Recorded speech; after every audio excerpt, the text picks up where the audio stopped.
और पूरे लॉकडाउन में मेरा यही रूटीन रहा है, उठो, खाओ, पियो, पढ़ो और सो जाओ बस। इसके अलावा कुछ नहीं करना, कोई रेसिपीज़ कुछ इन्जॉय नहीं करा, बस उसको पढ़ाई की। बिकॉज़ कहीं ना कहीं एक था कि एग्ज़ाम्स डिले हो सकते हैं, बट ये ऐसा तो नहीं है कि आएंगे ही नहीं, और जब आएंगे तब हमें ये।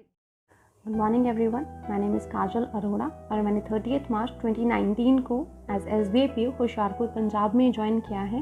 एंड मैंने पोस्ट ग्रेजुएशन किया हुआ है MSc मैथ्स में गुरु नानक देव यूनिवर्सिटी अमृतसर से 2019 में ही किया था। उसके बाद मैंने प्रिपरेशन में शिफ्ट करा जून 2019 में, और उसी साल मैंने IBPS PO मेंस भी क्लियर किया था, बट अनफॉर्चुनेटली उसमें मेरा फाइनल सिलेक्शन जो है वो नहीं हुआ था। एंड IBPS क्लर्क मेंस भी दिया, LIC असिस्टेंट भी दिया, बट उनमें भी मेरा फाइनल सिलेक्शन नहीं हुआ। तो इन चीज़ों ने मुझे काफ़ी ज़्यादा डिमोटिवेट कर दिया था। एंड द बिगेस्ट डिमोटिवेशन आई थी जब कोविड की वजह से लॉकडाउन अनाउंस हो गया, एंड उसके बाद वो फर्दर एक्सटेंड हुए जा रहा है। आपको नहीं पता था कि फर्दर जो सिचुएशंस हैं वो कैसी आने वाली हैं, बट उस फेज़ में भी मैंने अपने आप को पूरा पॉजिटिव रखने की कोशिश की। मैंने अपनी प्रिपरेशन को ज़रा सा भी ढीला नहीं पड़ने दिया, और पूरे लॉकडाउन में मेरा यही रूटीन रहा है, उठो, खाओ, पियो, पढ़ो और सो जाओ बस। इसके अलावा कुछ नहीं करना, कोई रेसिपीज़ कुछ इन्जॉय नहीं करा, बस उसको पढ़ाई की। बिकॉज़ कहीं ना कहीं एक था कि एग्ज़ाम्स डिले हो सकते हैं, बट ये ऐसा तो नहीं है कि आएंगे ही नहीं, और जब आएंगे तब हमें ये जो एक्सक्यूज़ेज़ हैं वो नहीं लगाने कि पेपर डिफिकल्ट आ गया, वैकेंसी कम आ गई, ये हो गया, कुछ हो गया। हमें सिर्फ प्रिपेयर करना है, और जब भी एग्ज़ाम आएगा हमें उनको क्लियर करना है, और किसी भी हालत में क्लियर करना ही है इस बार। अब और ज़्यादा टाइम वेस्ट इसमें नहीं करना है।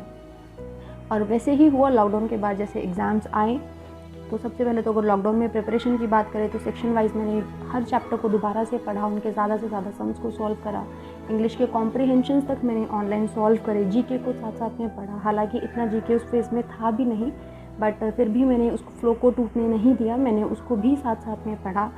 डेली बेसिस पे, मंथली बेसिस पे रिवाइज़ किया, स्टैटिक जीके स्ट्रॉन्ग करा, बैंकिंग पढ़ा कि कहीं से भी कोई कमी जो है वो ना रह जाए।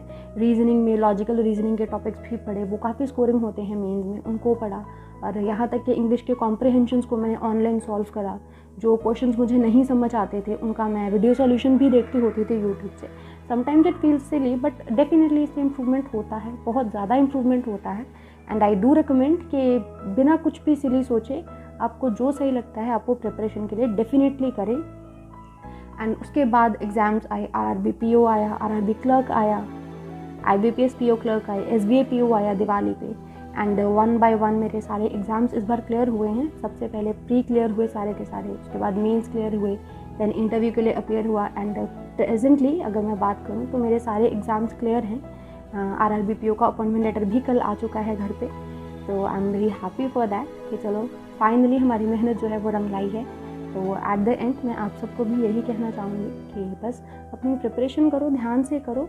होता है, सब होता है, और चीज़ें आएंगी, लोग बहुत कुछ बोलते हैं, सिचुएशंस आपके अगेंस्ट आती हैं, बट उन सब पे ध्यान मत दो यार। अपनी फैमिली अपने साथ होनी चाहिए और हम अपनी पढ़ाई पे ध्यान देंगे। इसके अलावा हमें किसी भी चीज़ के बारे में नहीं सोचना है। और अगर हम लोग ऐसा करते हैं तो डेफिनेटली एट द एंड हमारा जो हार्डवर्क है वो हमें पे ऑफ करता है, जैसे आज मुझे किया है। आई होप कि आप सबको भी करें, आप सबको आपके ड्रीम जॉब्स मिले, आप सब जल्दी से जल्दी एम्प्लॉयड हो जाए। And thank you so much.